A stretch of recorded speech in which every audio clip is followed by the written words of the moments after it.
Waktu memang berjalan, tapi tidak semua luka ikut pergi bersamanya. Ada yang tetap tinggal diam-diam dalam ingatan.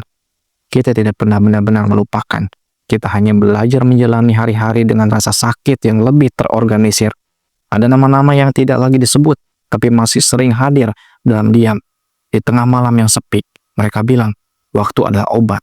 Tapi ada luka yang justru makin perih karena terlalu lama disimpan sendiri. Kita bisa tersenyum di depan orang lain, tapi dalam hati ada ruang yang belum pernah benar-benar pulih sejak kepergiannya. Bukan karena belum move on, tapi karena kenangan terlalu dalam untuk sekedar dihapus. Ada cerita yang sudah selesai secara waktu, tapi belum selesai secara perasaan. Terkadang kita tidak tahu apa yang lebih menyakitkan, ditinggalkan, atau mengingat kembali setiap hal kecil yang dulu pernah buat kita bahagia. Waktu tidak selalu menyembuhkan. Kadang, dia hanya membuat kita terbiasa berjalan sambil pincang. Kamu bisa berpura-pura lupa, tapi satu lagu, satu tempat, bahkan satu aroma bisa membuat semuanya kembali begitu nyata. Dan itulah mengapa kehilangan tidak pernah benar-benar pergi. Dia hanya berubah wujud menjadi kenangan yang datang sesuka hati. Kita menata ulang hidup, tapi tetap ada bagian yang kosong, bagian yang pernah ditempati seseorang yang tidak kembali.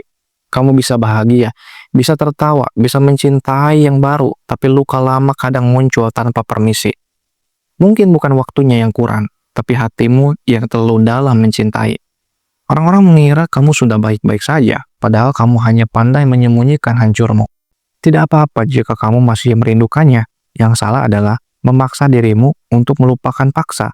Kenangan tidak bisa dihapus, tapi bisa dijadikan pelajaran bahwa kamu pernah bertahan, pernah mencinta, dan pernah kehilangan. Dan jika kamu masih menangis, itu bukan kelemahan, itu tanda bahwa kamu masih manusia yang bisa merasa. Suatu hari rasanya sakitnya akan mereda, bukan karena waktunya, tapi karena hatimu akhirnya memilih untuk melepaskan. Kita tidak harus melupakan semuanya, kadang cukup dengan mengikhlaskan, tanpa harus menghapus. Kamu tidak sendiri, ada banyak hati yang juga masih menyimpan nama yang tak bisa disebut lagi. Dan tidak apa-apa, kalau kamu masih butuh waktu, tidak semua luka harus sembuh cepat. Yang penting kamu terus berjalan, meski pelan, meski masih sambil menahan perih, karena pada akhirnya bukan waktu yang menyembuhkan, tapi cara kita berdamai dengan masa lalu. Dan ketika kamu benar-benar sembuh, kamu akan sadar, kenangan itu akan tetap ada, tapi tidak lagi menyakitimu.